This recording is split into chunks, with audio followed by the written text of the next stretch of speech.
గత బీఆర్ఎస్ ప్రభుత్వ హయాంలో మూసీ నది పునరుజ్జీవన ప్రాజెక్టులో భాగంగా నిర్మించిన నాగోల్ మురుగునీటి శుద్ధి ప్లాంట్ ను ఆ పార్టీ వర్కింగ్ ప్రెసిడెంట్ కేటీఆర్, మాజీ మంత్రులు సబితా ఇంద్రారెడ్డి, తలసాని శ్రీనివాస్ యాదవ్లతో కూడిన బృందం సందర్శించింది.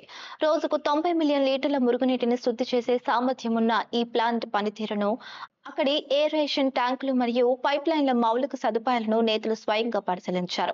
హైదరాబాద్ లోని సుమారు 1 కోటి మంది ప్రజల ఆరోగ్యంపై ప్రభావం చూపే మూసీ కాలుష్య నివారణకు తమ ప్రభుత్వం చేసిన కృషిని ఈ సందర్భంగా వారు గుర్తు చేశారు.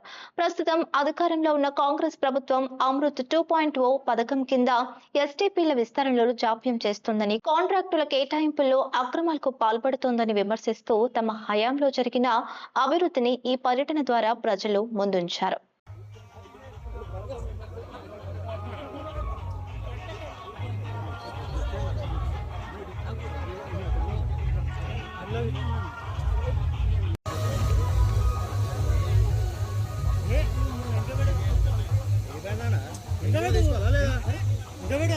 ఏడంకల్కి దీని అక్కడ వెనకాల పెట్టండు కూడా తీసుకోవాలి అడ్జస్ట్ అయ్యి.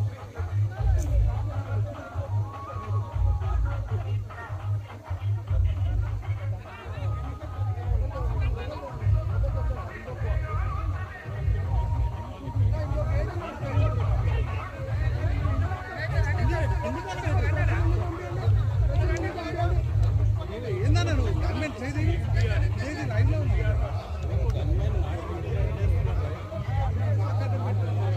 రాదు బాగాలేదు మన చేతి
డైరెక్ట్ మీకు మంచి వీడియో తీసుకోవాలి కానీ మీకు నాలుగే చూపిస్తాను.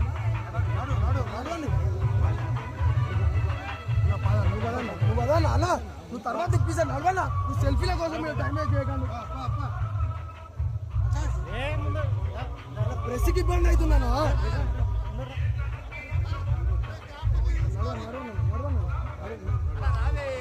కరెంట్